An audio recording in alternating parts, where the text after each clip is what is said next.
Look who's back. Back again. Wow. We Sneako's did it. back. Tell a friend. Listen, bro, this feels good. It's like a different, I feel like YouTube's different. Do you feel like it's different? It feels the same. You know, I haven't logged in 3 years. Looking at the, I still have the same recommended that I had 3 years ago. The vibe is very similar. I now have a partner manager and they're nice to me. They talk to me for the first time, but it still feels the same in a way. Like I feel like I'm walking on eggshells. I'm so used to having free speech and I can't trust Google again. Like I'm happy, but anybody not stupid, there's no chance you could trust them after what they did. I see what you're saying. So do you think that now as you make content on YouTube, you're going to be more hesitant with what you do? Yeah, I'm going to be more strategic. I just want to show them I'm a good content creator, you know, just put out the videos that I like the most. But I'm definitely going to be a lot more strategic and less cerebral. I think for a while when I was streaming on YouTube, when I got all my strikes, I was very, you know, go every full blast, time to like pace it and think things out. When you say full blast, you just mean like whatever I'm thinking, I'm going to say it. That's what I was doing then. Yeah. And it was without caring about the repercussions or without thinking strategically. Even though I didn't say anything, they admitted that what I said was correct. You know, they apologized. If you read the email that I posted on my Twitter, Google said, "Thank you for your patience. 3 years of patience. Yeah. But sorry, we were wrong." So, but I think the reason there's many reasons that I was banned everywhere. Obviously, like the actual reasons were misinformation. But if I had played it, you know, more strategic and thought more long term instead of full speed ahead, I would have lasted longer. Yeah. Before getting banned. You know what I find really interesting? But thank you. Let me interrupt you before your question. I want to say thank you to you. You know, I think that podcast, obviously the campaign that I did 3 years of campaigning to prove Google wrong, and I ended up winning.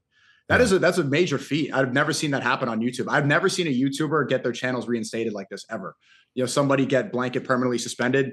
3 years I was going around on podcasts. I was making my videos on X. I was talking about it on stream. And our last podcast that we did went up here. We were there on my balcony right over here. Yeah. With my YouTube plaque. And I was talking about, I immediately started off by saying I was wrongfully banned for COVID and election misinformation, things that you can now talk about on YouTube.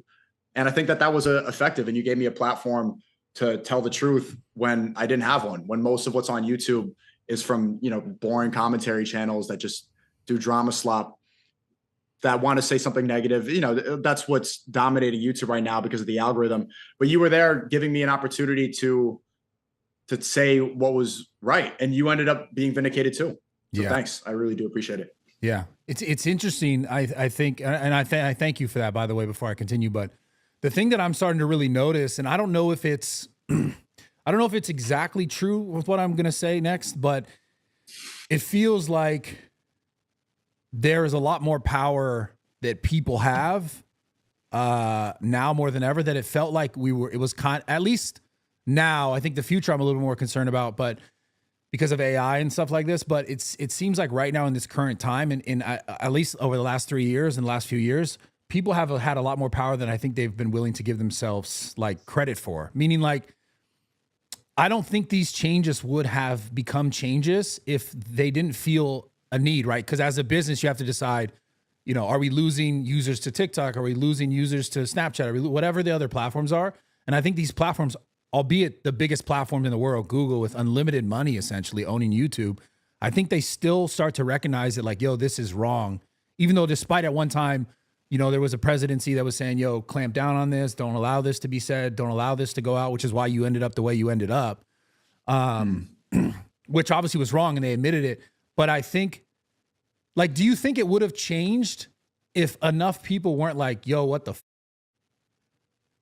Probably not. And they see the long-term play. AI is going to replace a lot of people on the algorithm.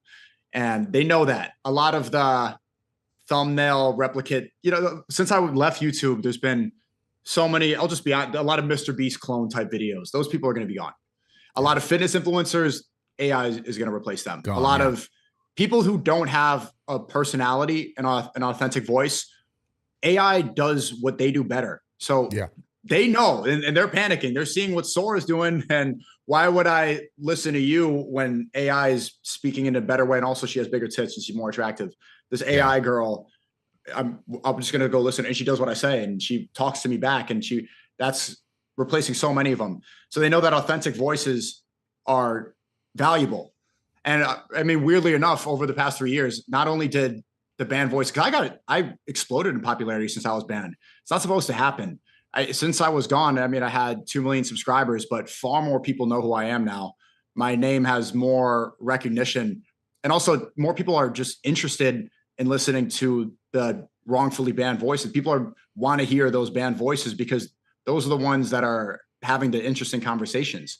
Yeah. But everyone else, if you look at, what's readily available in most other places, it's nothing.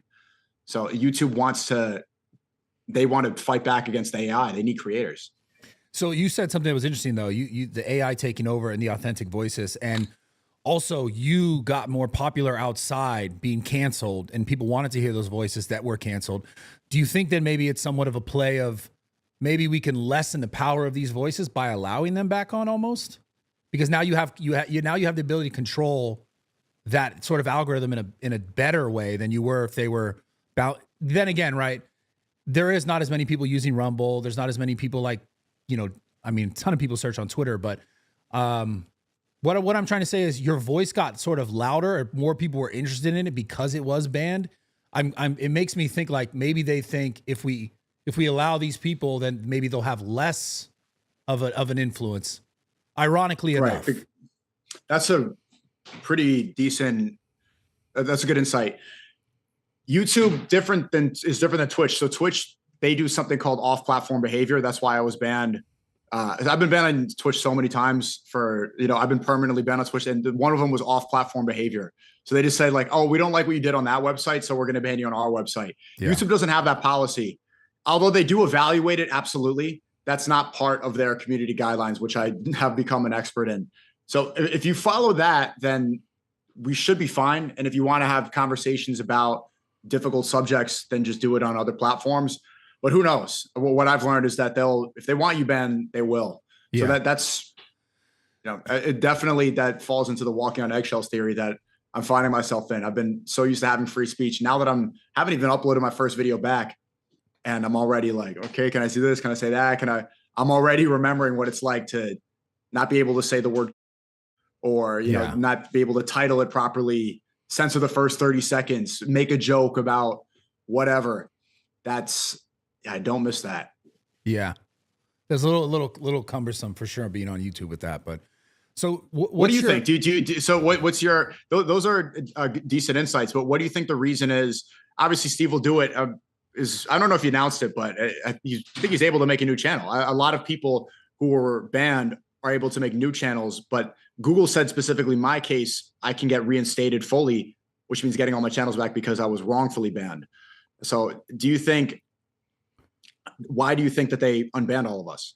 That's maybe my view is a little pessimistic, but I think a little bit I think it's twofold. I think it's what I said first, is that they realize that content creators, to a certain degree, like you said, the authentic voice ones are, I think, few and far in between. And I think they realize that those are the most powerful ones. Like they look at people like, for example, Tucker Carlson, right? Who went off of all these news channels and now has probably one of the biggest platforms like that is like alternative sort of news, for the right, obviously in this case. I think they're recognizing that like news entirely is like pretty much dying, the CNN, all this stuff. I mean, they've known that, but I think that they're starting to realize that, people, at least in this spectrum where you kind of line, like you're a blend of a lot of things. I think you got comedy. I think you have artistic nature. I think you also talk about politics. So I think you cover a lot of stuff, but I think they recognize, at least in the political sphere, that they won't have content creators if they continue doing that. Like, okay, we don't like what you said, get off of our platform, in regards to political stuff. And so, but then the other side of it is like, well, maybe they want them back on the platform. So you just said minutes ago where you're like, well, I don't know if I could say this, or I don't know if I could say that now this way. Then you kind of start to self-police yourself. Like, truthfully, I have for years. Like, I'm not even going to front and be like, there aren't conversations that you and I did a podcast with Myron here for like 4 hours one night. And I think we cut Great out podcast. 2 hours of it, or like an hour and a half, because it was like, I knew you guys had already kind of gone through the, the being banned, and you guys were like posting. And I was like, bro, I will get banned for this. We were also kind of telling you on the podcast, this should probably not go in. Yes, like, this fair. should You be weren't, you weren't like ruin you guys were very straightforward. Like, this is not good. For it was good for the conversation, and it was a great conversation, but for YouTube, it wasn't good. So that's why I'm saying, like, for years, I've sort of like self-policed myself with the fear. I remember that too. Like, I remember October 8th, I went on your podcast with Sarah, and immediately I was like, free Palestine. I was talking about this, and you guys were like, can we do this? Can we? It was like, it was uncomfortable. And that is maybe they're thinking that they're actually bigger if they're off YouTube because they get free speech and everybody's flocking other platforms. If we allow them back on, then we can control them and therefore hinder their growth. That's what I was saying. Yeah. So I'm thinking that, or it's just a straight up, not even political. I think it's just a straight up like understanding of where this is going. Like we talked about, I think it's a twofold. I think it's both those things combined, where they do understand the power in like actual authentic voices and wanting them to stay on their platforms versus just like, we're known as a platform that, for example, Rumble came to be because it was like, we're the opposite of these other platforms that will literally tell you can't talk about this, you can't say that. And I think they started to get like the idea that if we continue to go down this road of censorship, then we're going to actually hurt ourselves in the long run. That might be the bigger reason, to be honest. Like, I don't think it's just an algorithm play, because at the end of the day, like, you're still going to get attention for whatever you're talking about in regards to whatever, depending on, the sensationalism of the conversation, the currentness of the conversation. You're still going to get views. You're still going to get attention regardless. So I think it was just a long. They did also admit, and this comes right after Trump sued Google and I think won $35 million. The Congressman or Representative Jim Jordan, he applied legal pressure on YouTube, and YouTube posted a letter saying that the Biden administration applied pressure on them to ban misinformation, which was COVID election misinformation. The same thing and that falls in line with what Zuckerberg said on Joe Rogan. He said that the Biden administration. So although there's some good points there, this is also factual. They've now admitted it and said, this is un-American. This is wrong. It goes against free speech, and is also kind of borderline tampering with elections. If they're saying that one political party was able to silence the other by, getting involved in big tech, which controls information, that does change the course of our country. So I'm happy that they were able to reevaluate, but it's always like, in hindsight's 2020, they say this now and they apologize now, but when it was important to say, you got banned. Like, if you talk about the vaccine now, it's useless. Everybody, most people got it. Did you get it? Yeah, I think I had it like once or twice. I never. Oh no, the vaccine. No. I thought you meant COVID. I never got the vaccine. Okay. Absolutely not. Good. I thought you had. I was about to make fun of your tainted blood. No. I've gotten COVID once or twice. I've never had. I was vehemently against it. I mean, I kept my gym open. I was like, I'm not doing this. You can't even make this make sense to me. I remember you'd had the gym open. That whole controversy. Yeah, and also, bro, you talk about election. Court 8 times. So I'm like, I'm not closing. Right. Okay. You're based. I'm that guy, bro. From the beginning, bro. You're based. From the start. Congrats. In LA, that's rare. That deserves props. But it's like, now you could talk about it, or now you could do what you did back then, but it doesn't really have the impact. Like, you could talk about election misinformation now, but the election already passed. Like, Biden and Trump already went at it. It doesn't hold the same weight. Yeah. So because everyone agrees they did it at a crucial time. Because everyone. And you know what's interesting about that, though, dude? We were talking about this the other day on the phone. That's my concern with the way this is going for the future in AI and like the control of the narrative, like being able to like really control the narrative. And we'll talk about some of those narratives now, but my concern is that, like, because if you could make something like not feel controversial, which in most cases it shouldn't be, because it's just conversations. But I think, like, right now we're talking about COVID, and COVID at one point was this thing that you're like, you can't say that, you can't say this. It's you're killing old people, whatever the reasons were to virtue signal to make you not talk about it. Even though there was like all these other alternative things that were good fixes or good, things to slow down COVID that were, don't talk about ivermectin, don't talk about this stuff. I wonder if, like, the future of this is no one really being able to talk about anything outside of a narrative because it's so controlled. Like, it almost seems like it's like this, it feels like it's this last moment. I really hope we're not going like, right now you're here, we're able to say, yo, you're here, you're back, you could talk, you could share stuff. You got to kind of self-police yourself a little bit.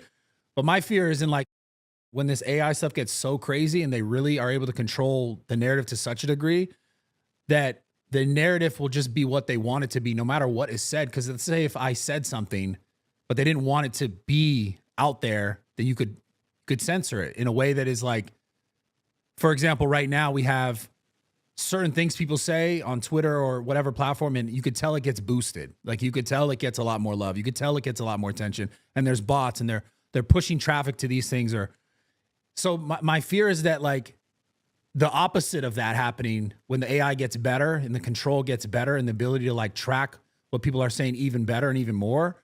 That's my fear with the furtherment of AI, that we're going to get to a point where there's no other narratives because you don't even hear them.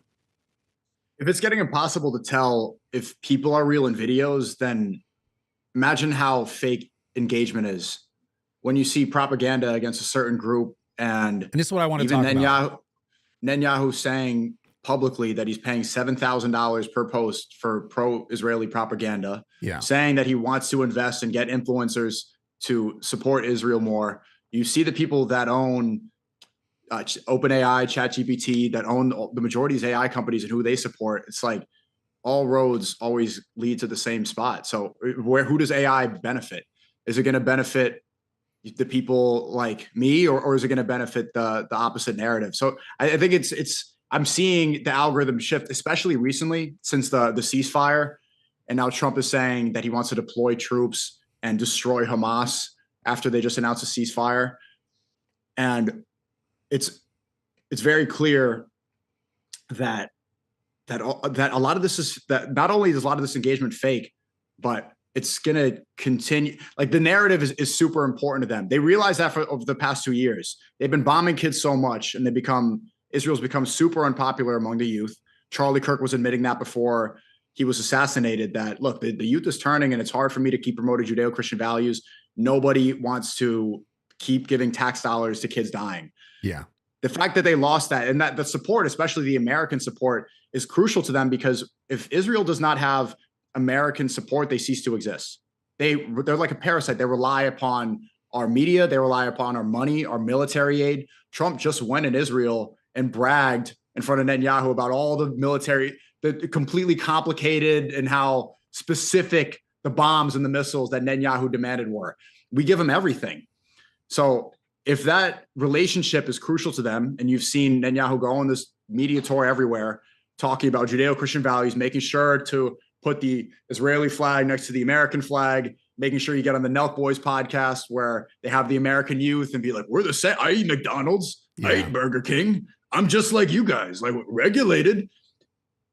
If that is so clearly their goal and their mission to make sure that relationship is instilled and make people think that Israel is the 51st state, then of course they're going to continue to pay for propaganda. Of course they're going to use AI to boost engagement.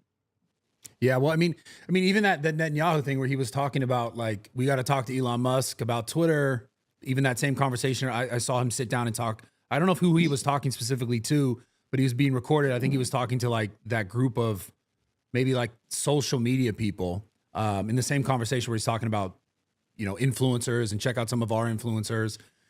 Mm-hmm. He was saying how like, oh, we got to talk to Elon Musk, and also how, oh, there's this sale of TikTok, and now TikTok is going to be, hopefully that goes through. It just, it's too, I'm leading to a question here that I want to ask you. It's too blatant, right? It feels like, because at this point, everyone sees all those things. They see all those clips. They see Trump, like you said, he gets on, he talks about Martyn Adelson being like this like huge proponent of Israel. And then you can look very clearly, Martyn Adelson is one of his biggest donors. I think it was like $200 million for the super campaign. Billionaire. And she's a dual citizen, an American Israeli citizen, and she clearly prefers Well, he literally says on the platform, he says, and I like what country does she like more, Israel or America? And I think it's Israel. And it's like, it's just what I'm saying is it's so in our face at this point do you think it's on purpose? I feel like it's on purpose. I don't think it's on purpose. So I understand that theory. The theory is that they are bombing kids publicly on purpose, and they brag about how much control they have to make Israel hated. And if they're hated, then they can band together more, and they can become stronger. And then a byproduct is maybe they incite a war. And obviously Israel wants to go to war with Iran. Obviously Israel wants to expand and become the greater state and take over the Middle East and eventually the world. That's clear. I don't think so. I just think that they know that they can get away with it. They know that they control the United States. It's been leaked that Netanyahu brags about controlling Trump. I think that they saw if they can get away with bombing kids for 2 years, breaking all these war crimes, doing whatever they want, being wanted all over the world, and still be able to do it without pushback and still hold allegiance with most of the United States politicians, then why wouldn't they do it more? Yeah, if this is, it's clearly working. Nothing is like they control. Like, look at that. Trump just said that he's bragging about being able to, I saved TikTok. No, you didn't. It's just, instead of Chinese control, it's under Israeli control now. It's one of the richest Zionists in America, and he's funding AIPAC. It's like, it's not TikTok is saved. Like, immediately, one of the first things they did was ban the juice box emoji. Was that because the juice box emoji was violent, or were people using it to talk about Israel? Yeah, it's clear who's in control now. I don't believe that theory, because if they wanted to be hated so much, then they wouldn't also invest so much money and in the propaganda. Then Netanyahu wouldn't be sitting next to Kyle and Siney talking about Burger King and McDonald's. He would just continue bombing and then not have to do a media tour. But you don't think if you could incite enough hate for yourself, for example, where then you would be in a position that would actually become violent, right? Like, for example, the Charlie Kirk thing, where there's this whole narrative around Charlie Kirk, where he said all these such terrible things that he got this person from who aligns with this group over here that is willing to assassinate him, right? So that what I'm saying is I'm giving you like a different representation where someone goes, if people can hate me enough, then they'll want to hurt me. And if someone hurts me, then I can pass some law, pass some bill, pass something to control more of that.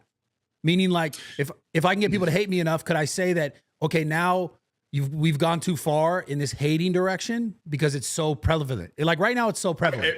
Now that they're already passing anti-Semitism laws. Trump passed a bill where foreign students who are on student visas, if they say free Palestine, then they can get deported and lose their visa. Right. There's already anti-Semitism laws. But that's what I'm talking about. So my theory of this, the idea of they're will, because they're not. I don't think any of these people are dumb, bro. I don't think they're dumb. Do you think they're dumb? No, absolutely not. So if they're not dumb, then they're probably thinking, right? If you can get enough people to hate you, then you could justify means to protect the hate, right? So then you could justify, like you just said, okay, well, we could start with these people who aren't citizens. We could kick them out. Where does that go? Does that go, oh, the hate gets even worse? Oh, now if you're a citizen and you say this, then we could do this to you, or we could say that to you. I mean, they've already tried to pass stuff like that, as far as like you couldn't boycott. But I don't think they need to, because they also have staged false flag attacks. And one of the publicly known ones, which is no longer a conspiracy theory, is the USS Liberty. If they wanted hate, like, they can just do it themselves. They can just attack people. Some people, they assume that October 7th was known about for 6 hours, and they allowed October 7th to happen so that they could justify the war, and then that they could go and, well, not the war, they can just bomb Palestine. That they knew they had knowledge that October 7th was happening, and they knew that Hamas was going to attack. And they said, okay, we'll do this, and now we can do what we want to do. That's the theory. The other theory is that 9/11 was used to justify the war in Iraq and Iran. Israel's a country that's surrounded by all these enemies in the Middle East, and they need U.S. military support. So they stage an attack, 9/11, and then now every American is like, oh, brown people, Muslims, and they go in. And then remember, you know who's the one saying that there were weapons of mass destruction? There's weapons of mass destruction. I know exactly. That was Benjamin Netanyahu. 20 years ago. And then we go there. 30 years ago, same thing. The same guy. And we go there. There's no weapons of mass destruction. I can understand why people have that theory. Look at what happened the day after Charlie Kirk was assassinated. People don't talk about this enough. Benjamin Netanyahu goes on Fox News and immediately says that Charlie Kirk was killed by radical Islamists and working with the Marxists. He's trying to frame radical Islamists with Antifa Marxists and group them together. Nobody talked about. Everyone just forgot about that immediately. And then he made a video saying, "I didn't kill Charlie Kirk. It was the radical Islamists." They know that by blaming brown people, blaming Muslims, that they can get America to do whatever they want. That's why you see the Muslim hate always ramped up right before another war starts. If they wanted to justify what they do, if they wanted, like, if they needed hate, then you wouldn't see so many of these false flag attacks. I see what you're saying. We'll talk about the Islamic stuff in a second, but excuse me, I want to continue on this first. I understand what you're saying, but there's also a really important thing here. I think it's gotten to the point with Israel and these false flag attacks that if a false flag attack happened again, everyone would it wouldn't even feel like a false flag. They would just immediately point and be like, yeah, it was probably them. It's definitely them. So my point is, I think they know that they don't really have that necessarily the same options as they did before in the past that they had. And I think the biggest thing, by Benjamin Netanyahu's own words, that they're trying to fight against is the information, is what are people saying? What are people getting other people to believe?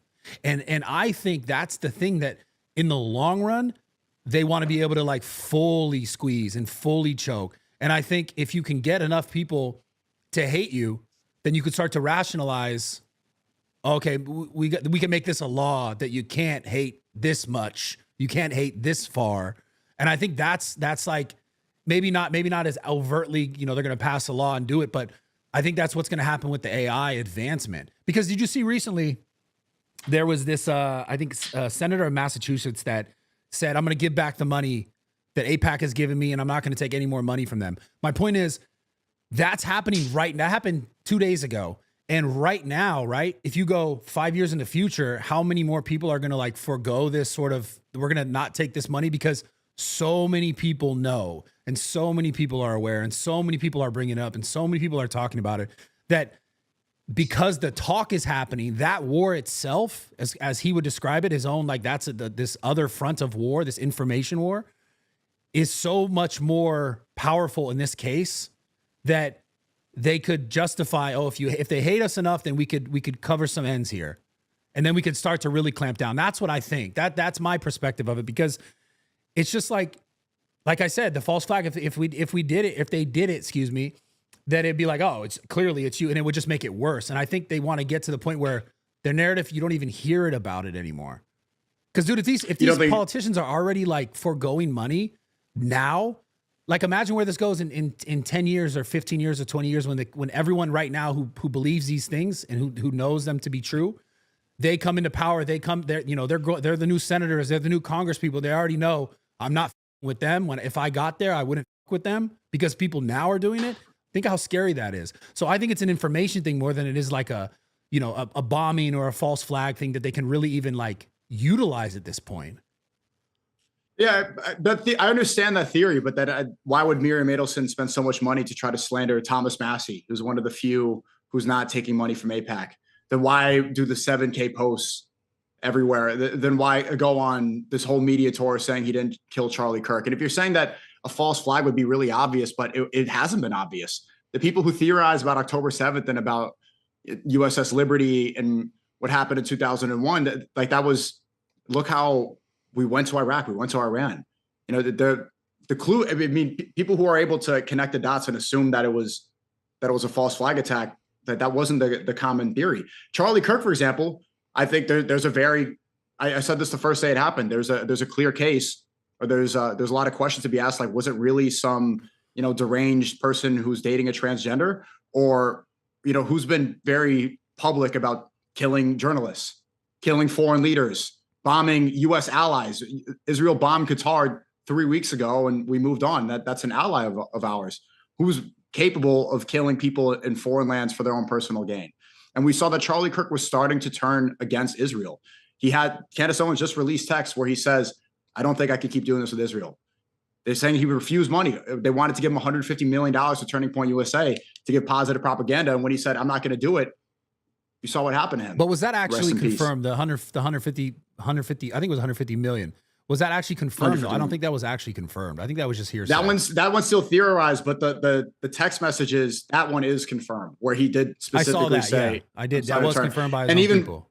Close before he died, he went on with Megyn Kelly, and he was starting to say, hey, they're calling me anti-Semitic for just even questioning what's going on with Israel.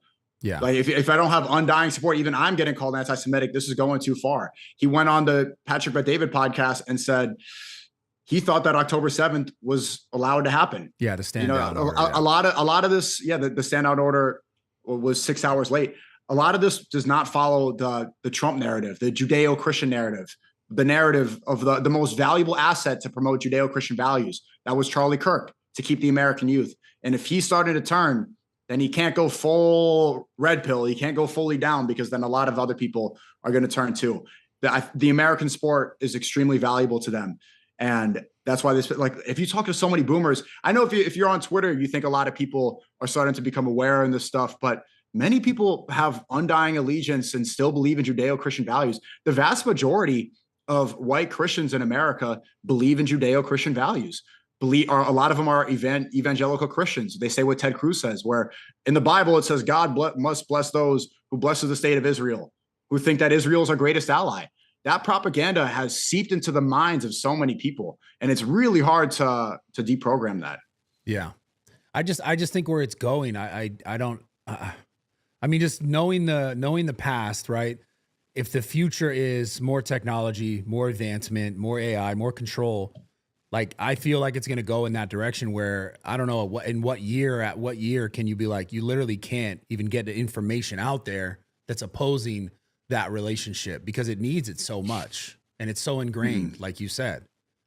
I just don't know. Like, do you think it goes to a place where you won't even be able to talk about it because AI has gotten so advanced and because the controls of it, or because of things that they passed in regards to it? Like that Peter Thiel guy doesn't want people to like be able to even criticize what AI is doing or not doing. Like, that's a very weird thing. And he's like one of the leaders in it. Palantir needs to be talked about a lot more by a lot of people. The thing is, though, a lot of this is probably inevitable. Like where we're at now, where OpenAI is starting to introduce romantic relationships on ChatGPT. Insane, that was bro. a dystopian movie called Her in 2013. Now that's the norm. Now that there's ads, we just left the train station on West 4th Street, and ads everywhere for this device called Friend, where it's a little device that you wear around your neck that listens and spies to everything you say, and it texts and talks to you. It becomes your AI friend. This is just inevitable. So if they want to use that as a tool to censor and to shut people up and to prevent us from having these conversations, of course they're going to use it. But all we could do is do our best until then. Yeah, that's fair. Okay, so let's switch a little bit to the Islam stuff. I saw you have a debate with Martyn about this, I guess, the sort of Christian nationalism and Islamic, beliefs or practices within America, and it being like, you guys are. I found it pretty interesting. His perspective was pretty interesting. Who do you agree with? You. Yeah, because I guess I gotta. Well, you could preface it. Like, talk to me about like what the whole conversation was really about, so and why this narrative. Yeah, why it came about. Because I've seen the shit on Twitter where it's like, so you know why I think it came about. I think Martyn fell for. I love Martyn. He's one of my best friends. Extremely loyal, extremely smart. I think that he fell for some of the 7K rage bait that started to pop up, and the $7,000. If they want to, redirect the anger, they're going to start blaming Muslims. That's always been the playbook. Radical Islamists, Al Qaeda, Taliban. Be scared, Iran, Iraq. And now people are like, okay, I can't believe that people are still falling for this, or maybe it's all fake engagement. But after the past 20 years, Gen Z, we grew up with this, TSA paranoia, being scared of Muslims. We thought Allahu Akbar was, a call for a bomb, but it's really just saying God is great. When you learn about what this is, you're like, wait, I thought you learn what Muslim is, and you're like, oh, that means submitting to God. This was years of programming. There was a kid in 5th grade. He dressed up in a thobe, and we all made terrorist jokes at him the whole day. That's what everyone's idea was. So I think Martyn saw the recent brigade. We've all seen it. Everyone started. You see this word Islamist that they keep using. What does that mean, Islamist? I don't know. I'm assuming it's someone that practices Islam. So it's instead of saying Muslim, the people that are getting paid by Israel, the shills, they start saying Islamist because it sounds like terrorist. It's just like this Oh, the word IST. that they made. Yeah, that Islamist. It's like, what does that even like? I like peaceful Muslims. I have a problem with Islamists. If you Google what it just means somebody who wants to spread Islam, which is all Muslim. Every religious person wants to spread the religion. Like they're just making it sound like this scary word. It sounds like Zionist, Islamist, terrorist. So I think you saw some of that, and people are now, some of that outrage has been redirected towards people, the citizens of Dearborn. It's 100,000 people. It's like it's 90% Muslim, and the town must have agreed to play the call to prayer. All right, it's loud, but also I don't see any outrage from the citizens there. Yeah, I don't see any of that. But people are like, they're invading America. Okay, if Muslims are invading America, then why are they 1% of the population? And why does AIPAC control 98% of our politicians? Where's the Muslim invasion? And then they're like, they're blocking off Times Square to pray. And I'm like, Myron, I was there. Like Sonny was there. I was praying in the first line. I made a vlog there. There's a walking area, not even the sidewalk, but there's just like this open area. And we set it up and we prayed. And the police didn't stop us. Nobody complained. It took like 10, 20 minutes. It was peaceful. Didn't bother anybody. But online, you could be like, look at them. They're taking over New York City. And it's like, no, this is just like a prayer for a bit. People do. You remember those dances in 2011 where everybody would freeze? Yeah. And stop. What do you call those? I forgot the name of that. That used to take up all Times Square. Mannequin challenge. Mannequin. I don't think it was called something else before. But I mean, there's, Dominican Day parades. There's gay pride parades that take up the entire Fifth Avenue that block traffic. When we prayed during Ramadan, during this most important month in Times Square, like that's just like a holiday celebration for one day. And we didn't need the cops. We weren't blocking anybody. And also, what else are you blocking in Times Square? Advertisements, Elmo, what's happening in Times Square? Like, and also it's like, you know what else is disrupting in Times Square? All the street performers, they jump around and a crowd forms, right? People doing the flips, showtime. That's how much space we took. So it's like, this is not people taking over America. And Myron's like, oh, I know what you guys are doing. You're asserting dominance. Praying is asserting dominance. Isn't that the most submissive thing you can do? Putting your head to the floor and saying, God is great. This is like, it's humbling, and then people get to see what you're all about. And what was great about that public display is not only one, could we not fit in a mosque because there was too many, and it was like an all-American New Yorkers coming to pray, but people get to see like, oh wait, Muslims are, this is peaceful praying. But what are you guys doing? And then they ask, and then they learn something that they didn't know, especially after all the years of propaganda. It's an opportunity for them to see what we're really about. And so for them, for people to start saying that this is disrupting and destroying New York City is just completely disingenuous. Yeah, I get it. I think it's more in related. I feel like New York specifically, this whole conversation is sort of surrounding the Zohani guy, the Mandani guy, Zohan Mandani. Zohan, yeah. Yeah. Yeah, he's not a good representation of Muslims. Right. But I think that's why this conversation is sort of like ramping up. I mean, not overall, but specifically we're talking about New York. That's part of it. That's part of it. He just denounced Hassan Piker. He just said that Hassan was reprehensible for saying America deserved 9/11. He's like completely separated from him. And also in that debate yesterday, Mamdani says he wants to decriminalize prostitution. And, some of the stuff he says is absolutely ridiculous. And he's also really starting to dial back his anti-Zionist position. Yeah. But I try to understand Myron's point, because his idea, the thing that I can't get behind is, I was watching the debate, and every time he would reference, if we went to another country, we couldn't do this over there. Like you couldn't practice, Christianity. Well, not only, I don't think it's not only, I don't know, to be honest, how it's not true. It is. There's more Christians in Saudi Arabia than Muslims in America. Like there's the ratio. I get it, but hold on, that's not even the point. Lebanon. The point I wanted to make was not even that. That's not the point is like, but that's not America. Like that's not what, like they did not found America there. That is literally a Muslim country. Like they announced they are a Muslim country, right? So I don't understand how we're making references to a Muslim country when we're talking about America. And America, the First Amendment is about the freedom of speech, the right to religion, and freedom of religion. Yeah. And like you said, some of the founding fathers even talked about it specifically. And the number one thing that I thought when I was watching that debate was like, wait, so if I grew up a Catholic, I pretty much I would align myself with a Christian, at least now in my life as far as like beliefs go. I'm white, I look this way. If I all of a sudden converted to to be a Muslim, and then I started practicing. Am I now I'm a guest here? Like, it didn't make sense. Now you're a guest. Now you're a guest in your own country. So same thing. I was born Catholic. I was baptized. I was an atheist for a while and then became Muslim. So now by that logic, I'm a guest in my own country. And then I kept breaking down his argument. I'm like, what about minorities? He's like, yeah, just white people. I'm like, so, okay. So I'm a guest in my own country because I'm not white. Not only because I'm Muslim, because I'm a non-white person. Then you break it down and he said that, I'm like, okay, so if you break it down, so the only people that are not guests in America that are entitled to this country are white Christians with several generations of American-born family members. That must be like 5% of the country. Yeah. He's like, yeah, that's true. So 95% are guests by that logic, which is, it's all made up, and I understand why he's saying that. He's, kind of, that's a lot of his audience are all about that. But just like this statement alone, that America's a Christian country, is literally factually untrue. That's not true at all. It's not in any American doctrine. It's not in the Constitution. It goes against, it's literally un-American to say that, because we have freedom of religion. That's the whole point.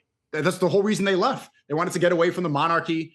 A lot of the founding fathers were deists. Thomas Jefferson owned a copy of the Quran. They wrote that it's a country for all religions, and they specified even Muslims at the time.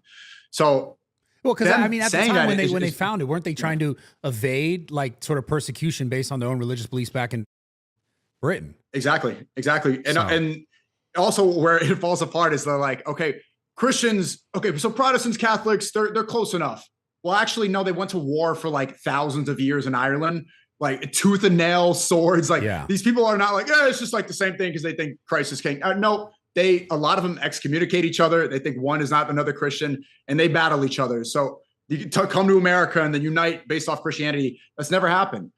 It's disingenuous. So, I mean, people could say America's a majority Christian country, but it is. It's not a Christian. That is true. It's a majority. Yeah, but Christian nationalism, like it doesn't. That's actually as un-American as they say Zoran Mamdani or these communists are. It goes against the fundamentals of what this country is all about.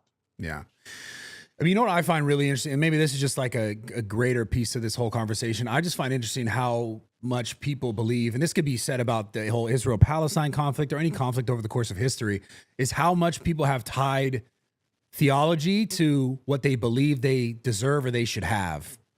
It's interesting because, like, we're all of us, every single one of us is technically a guest here on Earth. Like, we don't own shit. Like, it's just a very interesting conversation to have in general, to say, point. This is ours, we own this is mine. It's like, you can go back how many centuries? Romans owned most of Europe, and you can go back, and before them, it was just whatever indigenous people or cultures that were around in those places were living in those places.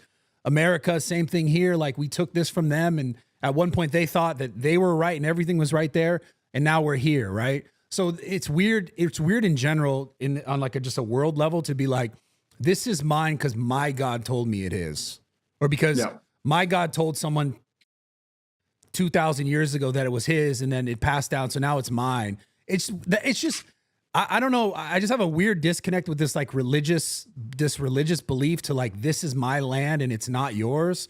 And like, the thing is, when I look at it like that, where does it start and where does it end? We could talk about the Israel-Palestine thing forever. You could talk about whose land it was based on at what time did they have it, and it was stolen from them or stolen from them. And it's just like, who is deciding, okay, 11 AD, this is now that from that inception forward, that's whose it is. It's like, it's a weird conversation overall, generally. And nationalism, I understand the importance of nationalism, but throughout history, it's always ended up in warfare. Nationalism is the number one tool used to divide people. The entitlement to think that this is mine and I own this and it's my lineage. No, it's like, this is God's land and we're all guests here. We're all here temporarily. And while we're here, because we're visitors, if you really think about it, we're visiting here. We have a short amount of time. We all know that we die, that's one certainty, and then we leave. But it's God's land. And nationalism has historically always caused war and division. And it's funny because I'm seeing there's a but white identitarian. So has religion. Religion has, yeah, of course. Yeah, I think the division of belief. The two biggest driving factors of like all wars ever. Like those two things. Nationalism and religion. Yeah, man. Faith and nationalism. Nationalism, but you see, like there's a big white identity uprising, and they're saying, And now, because if you ask a white person, well, first I'll ask you, what is a white person? Someone with less melanin than someone else. So me? I mean, your skin's fairly white, but yeah, I guess I wouldn't consider you white. Why not? Exactly. Yes, I don't have an based answer.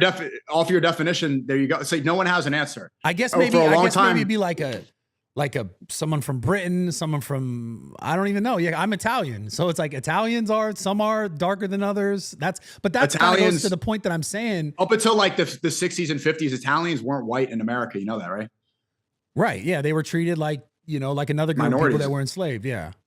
And so that's kind of my whole point is like this whole conversation. It just becomes so interesting. And I try and look at it from like way out. And I'm like, we're all like, what the, everyone's just constantly fighting about everything all the time. And they go, my God said this or God said that. So you're wrong and I'm right. Let's fight. That's what always divides people. I mean, look, so the whiteness one is so funny to me because you ask people like, what is a white person? There's no clear definition. For a while, it was people from Sweden, Norway, Finland, the UK, maybe, and the Netherlands. And then they added Germany. And then and then now I think the widely accepted one that I see on Twitter, which is, my field research is they say European. Okay, I mean, European. So what about? You could do this about any place. You could say, what's a Brazilian? You go, oh, are they brown? But there's black Brazilians. You could say, what's a Panamanian? Oh, they're brown, but there's black. Yeah. There's Chinese Panamanians. Like you could do this about any continent. Imagine taking Myron's logic and telling a Native American, you guys are guests here. You're not Christian. You're not white. Imagine telling a Native American with roots centuries back, this is my home, you're a guest. Like how ridiculous that statement is. Yeah, arriving here and saying, you're a visitor. Well, that's what I'm saying. Like that's my whole point. The conversation is like, it just seems like all of farce. Like at what point, who is determining that this is mine and it's not yours now based on what timeline? Like we're all just a bunch of humans trying to figure it out and be happy and like make money and have kids. Like that's what people are doing. And it just seems like we just constantly find ourselves in these battles of race, religion, and all this shit. And it's, in my opinion, it's just sad, man. I don't even know what else to say about it. It's just like, it's inevitable. This is what was predestined and it was always going to happen and it's going to continue to happen. And that's the major test in our life is like, do we fall into these traps?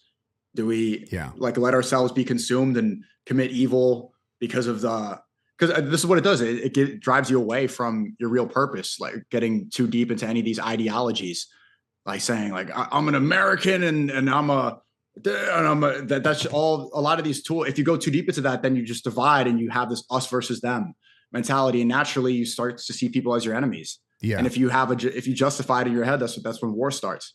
Yeah. I mean, don't get me wrong. I understand the need for nationalism as far as like the, countries and borders and in control on some of these things. But to some degree, it's just kind of like, we're all just sort of making our point as to why we think it's ours and not someone else's. It's just what it feels like. It just feels like that every time I watch these people conversate or debate or, say this versus that. So I always find myself being like, am I just like a nihilist? Or I'm just like, I don't know. I don't think you're a nihilist. I think you're a realist because I mean, this is prophecy. Yeah. This is prophecy. Well, so, okay. Well, let's move on to the, you talked about the Mandani guy, or I did. And you brought up him denouncing Hassan, but did you see him shocking the dog? Did you see him electrocute his dog? Did you see when he became a Sith Lord and his hands turned into these evil tools to shock a dog, a living animal as a prop to become like empathetic on stream? That was crazy. I saw cartoons. That's your boy. That's your boy. That's my boy. That's your boy. Dude, your boy's shocking dogs. Yeah, that didn't sit well with me. I'll tell you that. Your boy's a dog shocker. I didn't sit well with me. I have 3 dogs. I love my dogs more than I love people, to be honest. It was weird. I think the initial clip, the thing that I thought that was the most weird was the time lapse, the fact that the dog is in the same spot, obviously in camera, on shot. That's the thing where when I look at the whole thing, I go, oh, that's peculiar. Like, that's interesting. Clearly he wants the dog to be in the shot. Fine. But it does feel weird when he reaches his hand over. That was like, oh man, I don't know what's going on here. That's where I was like, this is hard. I know what's going on, man. It's hard to see otherwise. So your friend's a dog shocker. Dude, I don't have any friends that shock dogs. I don't know. I don't know what this is crazy. I know what you you don't do, like the guy, but I don't like, have any dog shocking friends. so you're convinced he shocked the dog. I mean, you could see it on camera. I don't know why this is like a debate point. I don't know why I'm this not is like debating. a conversation. I'm asking you. No, I know, but like, it's so funny because everyone knows he did it. And to see like the LA circle, like his orbiters and everything. I saw Pokemon cancel the podcast that she had lined up with him because of the backlash, and seeing them try to it was a vibration collar and he taped over the prongs. What type of millionaire buys a shock collar just to take off the prongs and tape it over? You got to be an actual idiot to do that. He's shocking the dog and they're all coping. But to see his friends kind of like have to cope and justify and like and figure out how to navigate the cancel culture, because it's like people have been canceled for saying the N-word or for having the wrong political opinion. Animal abuse, that's a new one. You've been in content for a long time. I've never seen animal abuse, like, because people have been trying to get him banned for a while for like advocating violence and saying to kill senators. The one that gets him is shocking a dog. It's poetic. Well, I think everyone has a real affinity for dogs. I like dogs more than I like humans most of the time. So I kind of can understand that for sure. You were probably pretty happy about that, probably. Just knowing. No, I wasn't happy about it. Free Kaya. Everyone in the comment section. Not the dog being shot. Everyone in the comment section. Free Kaya. Free Kaya. We need to set that beautiful dog free. If we don't, then Brad's going to shock him with. What the fuck is this nonsense? Free Kaya, everybody. Please, don't free do Kaya. that. Well, I would never do it, bro. I reprimand my dogs properly. My dogs. Yeah, you're a good. Well behaved. You love your dogs for sure. Yeah. Yo, you recently did a vlog with Mr. Nick Fuentes. I seen. Yeah, your podcast was in the vlog. I asked him like, what was your favorite of the generational run? Like, he's been doing so many collabs, and he said yours. And I'm grateful for that, and I appreciate that. I really enjoyed the conversation, and it's funny because. Wait, who group chatted you guys? Yeah, so I was gonna mention this. I mean, I was gonna lead. Let me lead into this. No, it's fine.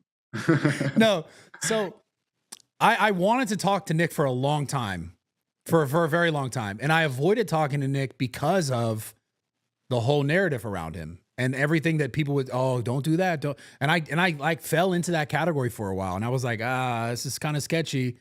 And I was. And then you waited until it was popular, and then no, it wasn't. It wasn't as popular. No, and he wasn't on podcasts like that yet. What other podcast was he on like mine before mine? I think he was on Sam Hyde. No, that was after he me. He was starting to go on InfoWars more, which you can, but it was more normalized at that point. It was more normalized, especially after the Nelk Boys had Netanyahu on. They brought me, Nick, Myron on, and the Dog Shocker, the Us Four, to talk about Palestine. So it was more normal. I'm giving you, I'm like just teasing a little bit because I know. I was he credits that for saying, he said himself, he said I put him on. But I don't think so. He would have grown regardless. I'll tell you. I talked about the podcast you and I did with Myron some time. I don't know how long ago was that? Do you remember when we both sat down? It was a year and a half. A year and a half ago was the first time you said to me, Myron was there as well, but it was you who said it to me. Yo, you should have Nick Fuentes on. And that's when you gave me his phone. And you know who told Myron? What's that? You know who told Myron about Nick? Who? Me. Yeah. I really I saw that he was wrongfully banned, and I could relate to a lot of that stuff. So I wanted to make sure that his voice was heard, Yeah. So a year and a half ago, you told me. I remember we went to Denny's. Do you remember that? We were in Denny's after the podcast. And you're like, let's go eat. And then you're like, yo, and I was like, I want to have some other people on that are like more controversial because I really enjoy doing that kind of shit. And you're like, you should have Nick on. And then I looked at some of the stuff, and I'm not going to lie. At first I was like, this is like the final boss of canceled guys. It is. Yeah. Not anymore. Not anymore. Yeah, not anymore. Now it's interesting though. Now it's very like, all these people who would talk sort of like candidly about him, but never mention his name. Now kind of all say his name. He's sort of undeniable in the space. Yeah. They pretended like he didn't exist for so long. Yeah. Like they would, like they could avoid it. Yeah. And now it's unavoidable. Do you think he's changed up his messaging a bit?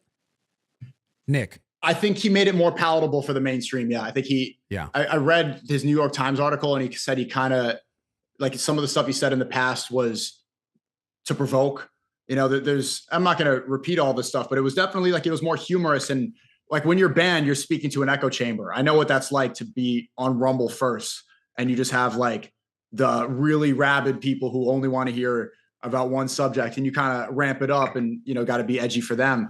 And now that it's growing, it's like you got to make the mess. But he's done a good job of staying true to what he believes in, while also becoming palatable for the mainstream. Yeah. It's I don't think there's no political commentator that's done that before.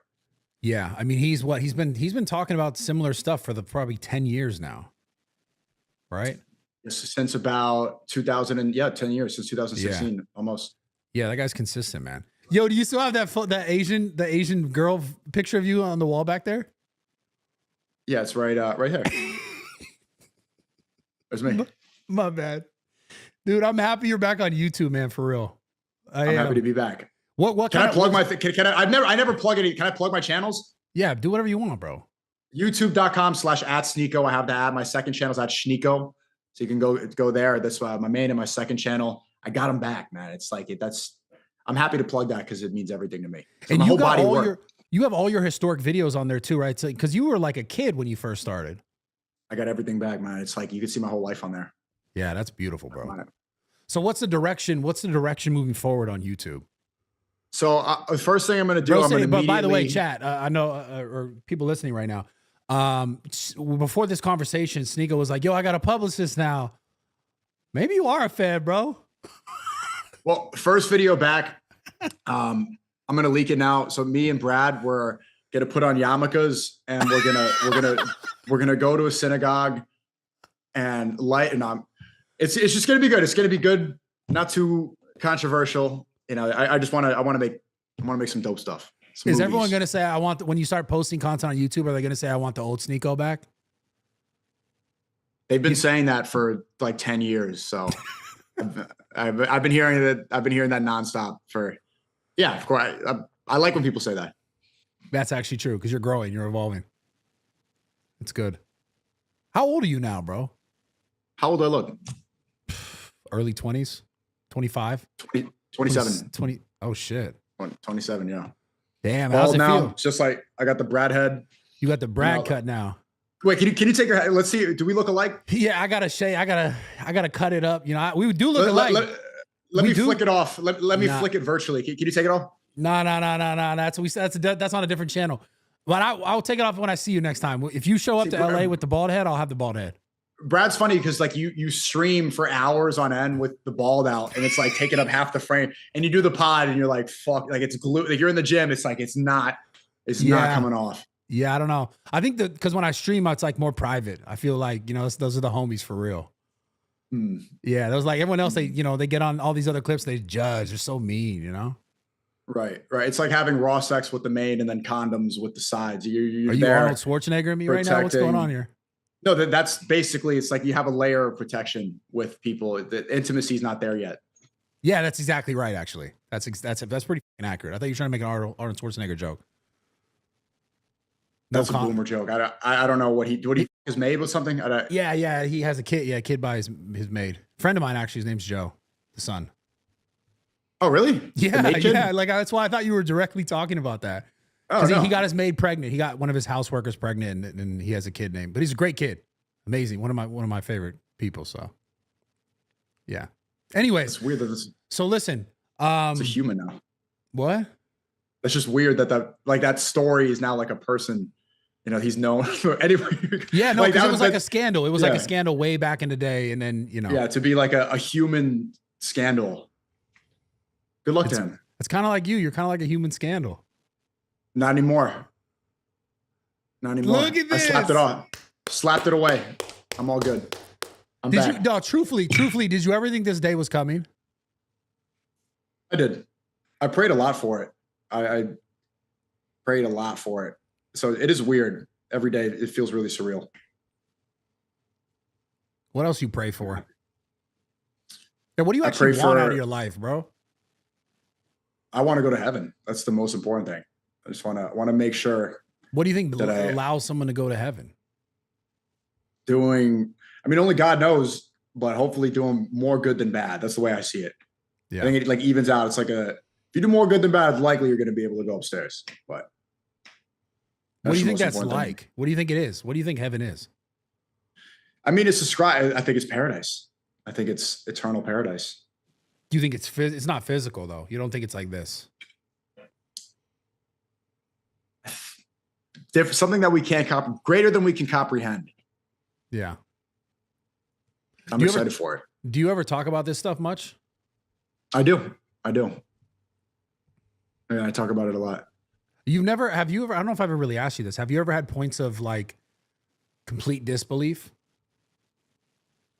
Yeah, there was, I even uploaded a video about it. And it's on my second channel. It's called, I Don't Care About Anything Anymore.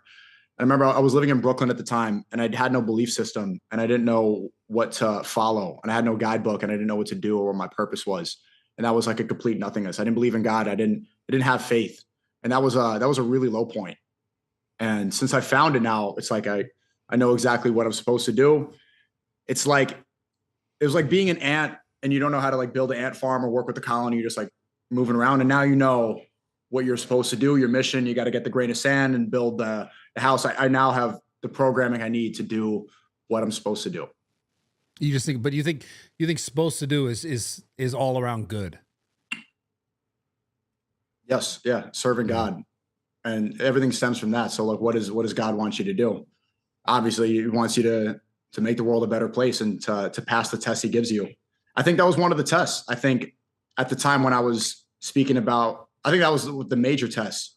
Like, do I choose to speak about this when I can, my life can change, or do I do what's right, or do I take the easier path? And I took the difficult path. And that's why I think I always knew I would get unbanned, because it was righteous and it would sort itself out eventually. And so it was difficult. It was really hard 3 years. It was, getting slandered everywhere, getting lied about, censored, blackballed, all this stuff. It's like, it was a huge challenge, but I was happy for the challenge because I knew I'd come out a better person. And I'm thankful for that. And that's why I'm happy when I think I learned, like, I'm happy to have struggle because you come out a better person. It's like the gym, like you have to train the muscles. They have to go through pain in order to become bigger and stronger. And I think I passed that test and I'm on to the next one. Yeah. What do you think that test is now though? The new test, whatever it is. I think it's going to be greater. I think right now, long term, I have yet to fully figure that out. Short term, it's, do I do this properly now that I have a second chance? Am I going to self-sabotage? Am I going to do it the right way and think long term, see the bigger picture, plan out for the rest of my life instead of short-sighted views, fast, viral. Yeah. What does the long-term good look like for you? Like, where does this, and I said this before, but I want to say it again. What does it all look like in relationship to the content that you make, the sort of followers or following that you have, or the relationship? Like, what does it pertain to that you like see, okay, I want to do good in this aspect and for this aspect? Like, how do you envision yourself? And I know it's one of those corny questions, but in 5 years, like, what are you doing and how are you affecting people? And what do you like? What are you trying to get them to believe or think or feel? No, that's a good question. So it's not even just with my platform, but it's also just like things you do in everyday life. I think your judge of character is at its most accurate when nobody's looking. Like when the cameras aren't following and the people aren't there, are you really doing the right thing? Are you putting it, is it all for show? Is it, and they even it's written in the Quran. Like that's when you're really tested. Are you doing it for other people's validation? Or are you doing it for God? I read a comment. I don't know who it was. I wish I could give him credit, but someone said, now that God has given you what you wanted so much, you should give up something that's forbidden. Something that you love that's forbidden. In a sense, so like, this is what I wanted more than anything. You know that. Yeah. Like YouTube, fighting for this so much was everything. I mean, my life's work was my vindication, my sanity, like just having everything I poured into that. It was everything. And now that I prayed so much and I told God, this is what I want so bad.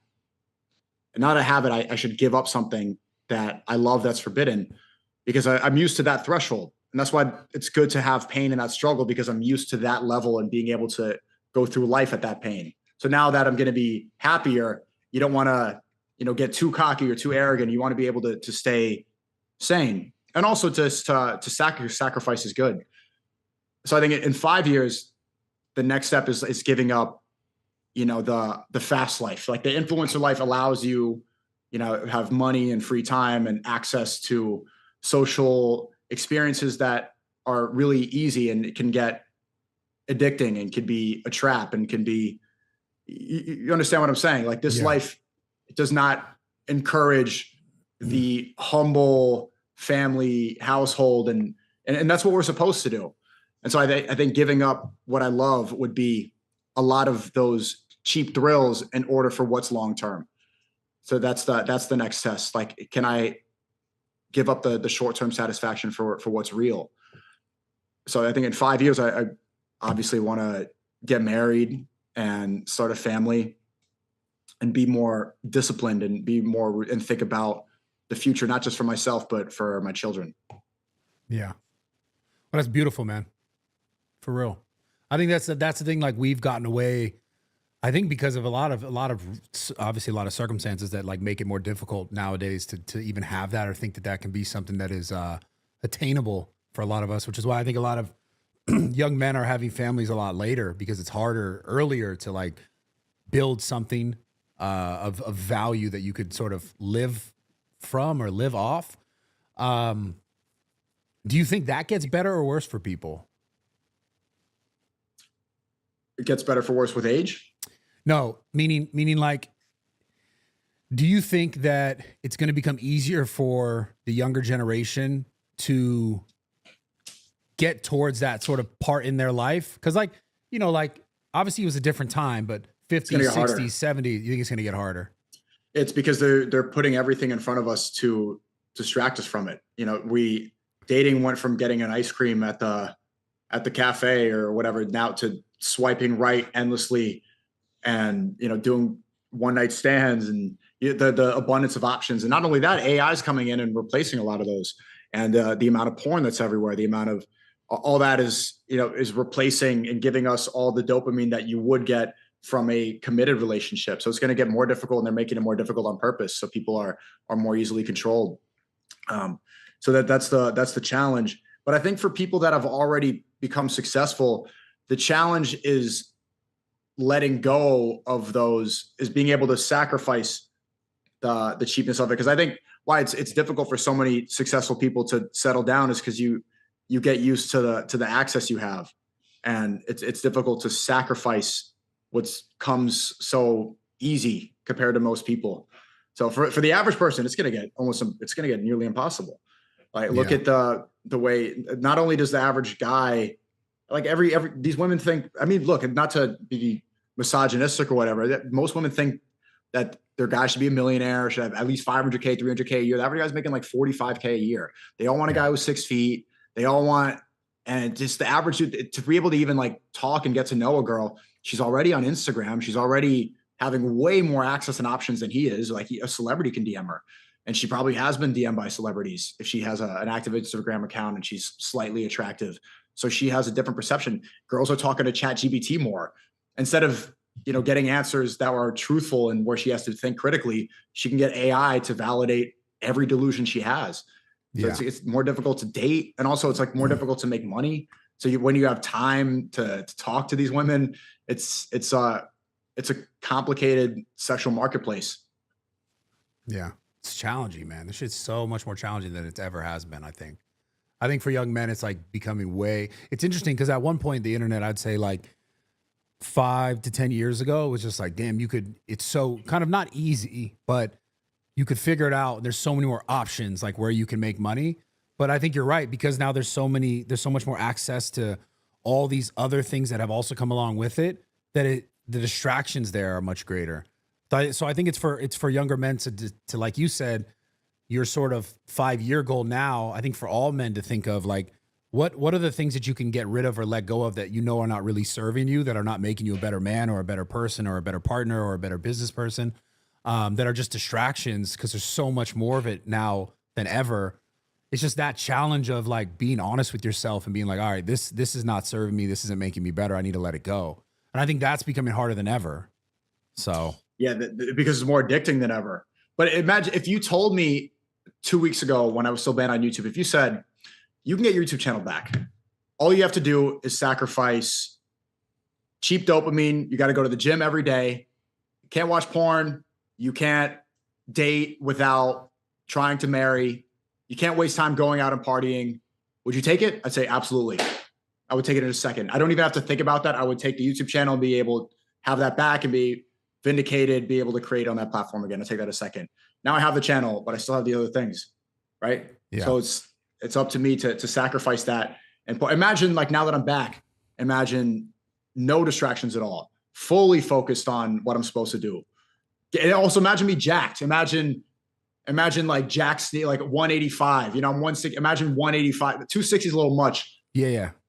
185, I mean, you know, a different. For most men, it's too much, but for some men, they could take care of it and handle it. You know, it's too much for you. Some men are a little more like they're just smaller, but they're just more petite in nature. Right. Some guys need to. Some people need to overcompensate, but if you don't need to overcompensate, then 180, like maybe 175, 185, like a new person, like the fully disciplined Sneako. I want to see that guy.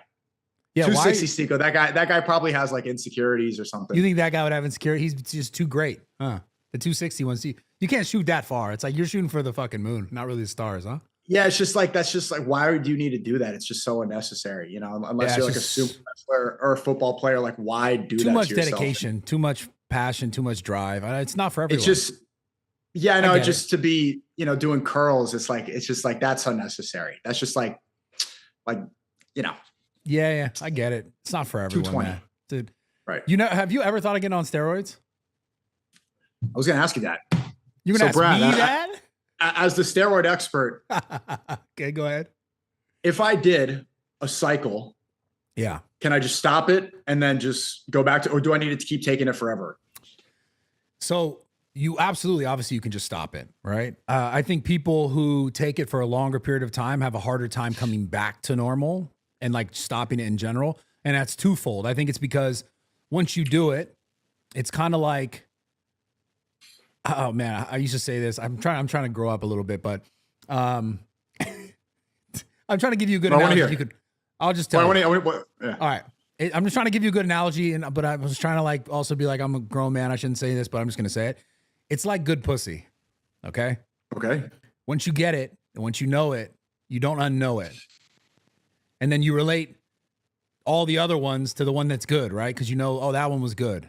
Yeah. Like alpha widow. You ever know the term alpha widow, where a girl is with an alpha man and then he leaves her, and then for the rest of her life, she's like always comparing the guy she's with to that dude? Yeah. The same thing. So with the whole conversation around steroids is that once you know what it feels like, because if you already train, if you're already consistent, it's going to increase it to a level that you're like, damn, this is like better. I mean, just point blank period. It's just going to feel better. You're going to feel stronger. You're going to feel better. But it's not going to like if I do one cycle, is it going to take away the rest of my hair and shrink your balls and get the zits? I mean, it will, because the production of testosterone is in the testicles. So it will make your balls a little bit smaller because you don't use them essentially, but it's not just going to like take away your hairline. And there's also other things you could do as far as your testicles are concerned, like HCG, that you can kind of keep volume there as well. That's not that big, but the hairline is like, well, the hairline is a genetic thing. The hairline, like, for example, before I ever took steroids, I was already losing my hair. So it was like, there's a dog. I know a certain guy who takes finasteride. He shocks dogs. Like, do you think that messes up with your hormone balance? I don't want to take Yeah, taking it in pill form is not good, but rubbing it on is not as detrimental to like the rest of your endocrine system. Yeah. So finasteride fucks up your head. It can a little bit. Yeah, it can fuck up a little bit. It might make you so evil you'll like shock a dog. I don't know about that specifically, but yeah, I mean, it other things up in the body. So like topically, like minoxidil and finasteride are good to stop that. But again, it really is determined on your like genetic predisposition to actually losing your hair. And does it stop testosterone production? Because I'm 27. If I did TRT like Joe Rogan, would that like would I have to keep on taking testosterone because I can't produce testosterone naturally? Yeah, so that's what I was saying earlier is like if you just took it, let's say if you took it you did one cycle and it was like 6 months and you came back to normal, everyone has a different amount of period like that it takes their body to sort of come back to normal. I have a 670 testosterone. You just did a 6.7 thing right there? Was that a 6.7? No, I'm not no, it wasn't. It felt like it. That felt like a The 6, fact 7. that the fact that you're saying that meme is like, I think you just killed it. I think I'm glad it's dead. It needs to die. It needed to die right now. But the point is, 670 is good for most people. Some people maybe don't feel as good there. But if you feel good there, stay there. But there are also other benefits to like testosterone use that like you can see for the rest of your life. Like your body will make more androgen receptors within the body because of the excess testosterone. And then those androgen receptors will essentially stay there. And now your body's ability to like have a stronger connection to the testosterone itself, like binding and like being useful, does stay prolonged. Like that is a real thing, like in science-based, it is truthful. Are you trying to sell me drugs right now? No, not at all. Not at all. But because you're doing a question. really good job. Like now I want to buy steroids. I know, I'm not even trying to, but you asked me the question. I'm just telling you the truth. Now, okay, so basically, okay. With that being said, there's also obviously there's a lot of side effects that can come along with it where like you have to also be mindful. You want to be able to get your blood work done. Like anytime I talk about this kind of stuff, I always try to reference that. It's very important if you're ever going to do it. You want to get your blood work done before, you want to get your blood work done during, and you want to get your blood work done after. So you can know what else is happening in your body. So if you do it the right way, and there is a right way to do it, and there is a wrong way to do it, you can be fine and you can come back to normal and you could, do a 6-month cycle, come back and be normal. The problem, like I said, is the mental aspect of it where it's hard to forget how it feels and you kind of want that feeling. That's the sort of like, I wouldn't call it addictive, but that's the, damn, I want that again because that's exactly what addictive is. It's like once somebody does heroin, Percocet doesn't hit the same. It's just not as acute. It's not like acute addiction. Like heroin is acute where you're like, I need that shit now. It doesn't feel that way, but your overall life, you'll notice if your testosterone is increased, you will just feel like more of you. You'll feel like more go get it. You'll feel more like, So short story, long story short, if I do one cycle, it's not going to ruin my testosterone and fuck my life up. I don't believe so. No, unless you're like predisposed to some shit. I don't think so. If you do it the right way, you don't overdo it. You don't like go too hard. Yeah. I kind of want to do it the natural, but it's like, I have a tough time eating. That's always been the problem is, yeah, me too. But who's on steroids that doesn't admit it? I know Dan Blazerian is very public about it. He's a friend of mine, and he's like, he lists his whole thing. Who do you think is on it that lies about not being on it? I mean, bro. Michael Hearn's lied about it forever, I think. But I don't even know if you know Michael Hearn. He's an older bodybuilder. I remember. Yeah, I've been around forever. I've been trying to get him on the pod for a minute. I would confront him about it, but I mean, he's that guy, man. He can't. I don't think you could be like. And maybe he'll react to this, but you can't be like 50-something years old and being like jacked as like he's in tip-top shape all the time. Yeah, most Miami guys that age, like the Miami dude with the sleeve and the big delts and the tan, and that guy's usually the muscle t-shirt. But what about influencers? Who's on TRT or steroids that isn't say it? I mean, bro, I feel like a lot of these guys who don't talk about it, I think if you're in the fitness space, most of them are on steroids, bro. Like, I'm gonna be honest with you. Is there anyone in mind you're asking about specifically?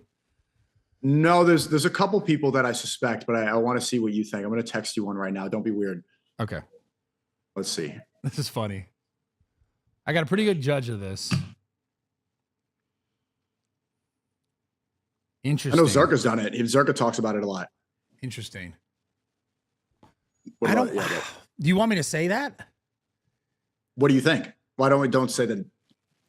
I don't I like how this is like a little inside thing. I don't really believe so. I don't know. Because obviously I've met him. I don't believe so. It doesn't seem that way. It seems like he's had a whole active life, majority of his life. What about Trump? I think people I think people at that sort of like age, it's just the best thing for them. I think like their doctors might suggest it, truthfully, because cortisol management, there's so many things that like as you age, your body gets really inefficient at. And in taking testosterone and steroids in this case, it's not like they're trying to take steroids to be this like jacked bodybuilder. They're just trying to live a more quality life. So I think someone like that, like Trump, for example, why would he not, if he had, all the medical stuff at his disposal, that he could do it in a really safe and positive way just for his general well-being? Would you recommend somebody like me to take, I have 670 testosterone, or I don't know there's different metrics, but that's what I got. I did my blood work. 670, 27 years old. I want to get super jacked, but actually like I have good pec insertions. You know, I don't have gyno or anything. Yeah. You know, I know this stuff. I watched your videos when I know all this stuff. I know about rear delts and the I have good lat insertions. It's like, do I really need it? What do you think? But that question, it's so hard to say yes or no, because there's so many other things that I don't know if you do well enough. Like, do you go to the gym every day? Do you actually train consistently? Do you drink water? Do you do all these things? I'm on enough. I drink water. There's water. I drink all these juices and have all this water. It's funny that we go from like Jews to fitness in the same. But yeah, I'm very healthy, but I'm not consistent with the gym. I'll do like 2 months off, 2 months off, 2 months on. Like I'll go really hard, and then like I have to travel, I have to work, and then I can't be consistent, and then the routine stops. So the real question you got to ask yourself is, if you're willing to like take that step, which is like take the testosterone, take the TRT, whatever it is, are you going to allow yourself to not be inconsistent? Because then that's like the worst case scenario, where it's like you do something that in some senses could be detrimental to your body, where you're not getting the most of it, or you're not making the most of it because your consistency still remains the same. Like, no, I think the comparison, when I was prescribed Adderall when I was 11. And then through my teenage years, when I would take it, I would get the shit done. Like I wouldn't just take Adderall and vibe out. I would do it and lock in. I mean, it's probably the same thing. Maybe give it a shot. If you think personally that you would actually take it serious and do the things you need to do around it, like the blood work, so you're taking care of yourself overall, then it's not like you're 18. Like I would never tell this shit to an 18-year-old. But I just got Bradley Martyn to sell me drugs. The meme is not a meme anymore. Well, I didn't sell you anything. I'm advising you. You just sold me drugs. You asked me questions to figure out what you should do for yourself, and I'm just telling you the truth. Wow. I didn't sell anything, man. But you can Venmo me later. Is it expensive? It's expensive, right? Is it? Nah, I mean, you could. There's so many places now for men's health stuff. You can go and get it pretty cheap. Isn't it cheaper in Mexico? Yeah. Everything's cheaper in Mexico. Yeah. What else are you talking about? Everything, like water bottles, like water, water, fucking tacos, anything's cheaper in Mexico. What do you mean? Tacos, hookers, all that stuff's cheaper in Mexico. You know that. Okay. Yeah. I know you know about that. I've seen you in Miami. I mean, never been to Mexico before. Nah, but I know in Miami it's the imports. You know, I've seen you in Miami, bro. What have you seen me? Yeah, I see you in Miami at the gym. I've seen you also not at the gym. Where else you see me? Dude, that was a bad one. I've seen you at 11. Okay, I want to tell this because it's funny. It was after Sugar Sean's fight, and all the influencers went to 11, which is a club, but it's also there's strippers there. It's like a big Miami club, and I go there, and Brad's like, "Oh my god, you're here!" And like everyone's there. It's like everybody I know, all my friends. And then like this is right when I was going really hard for Palestine. I'm in the back of the Nelk Boys video. Like there's some Zionist screenshots. It's like, during Ramadan, Sneako's in the strip club. It wasn't even Ramadan. I'm like there for like, it is like, pretty funny. You weren't doing anything. You were just sitting and people were around you. That's all. But it was funny. I just thought it was funny. Yeah. But I just like to troll you because you troll me. So I was like, okay. Yeah. That's love. That's real. That's brotherhood right there. I never posted the pictures of the videos that I got, so I got your back. I know.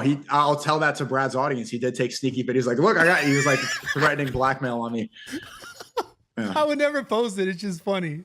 But yeah, so what happened with Tate though with you? It was like he tweeted something about the real one stayed banned, like right when you got unbanned. Yeah, I thought was weird. He said you could tell who the true freedom fighters are. They don't take the shekels. They stay banned.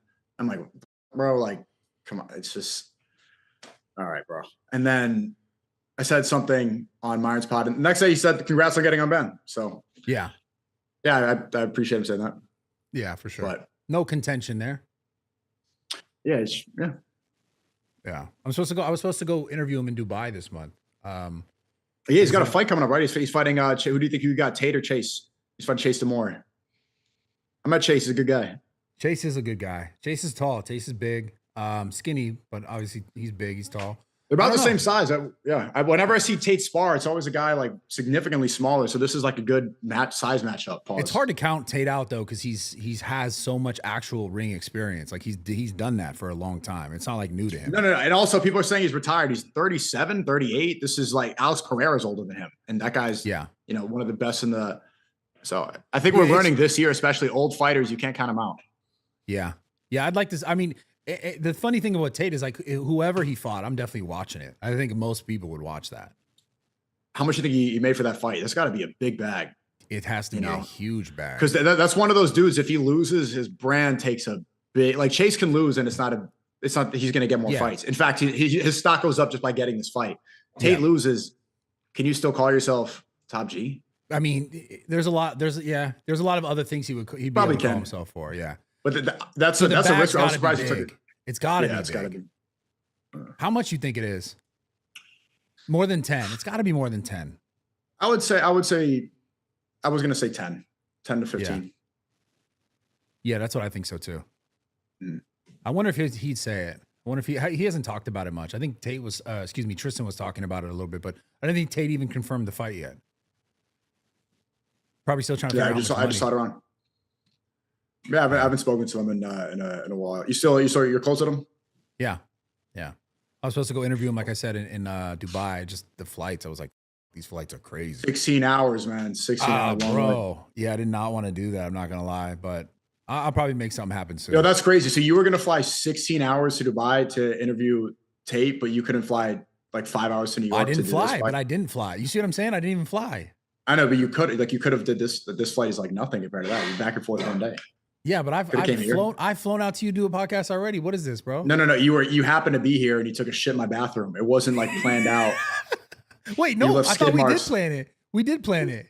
No, you didn't fly here to do the pod. No. You're lying right now. Why was I here? Why was I in New York then? Sugar Sean lost against Morale. Oh, that's fair. That was in Jersey. I was in Jersey. You're right. You're absolutely right.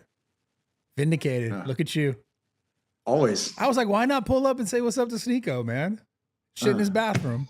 Do a little pod. Get it.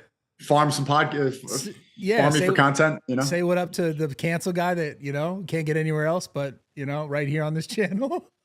Not anymore, man. I know. I'm proud of you, dude. I'm happy for you. I wanted to do the podcast because I want to say I'm happy for you because I think you deserve it.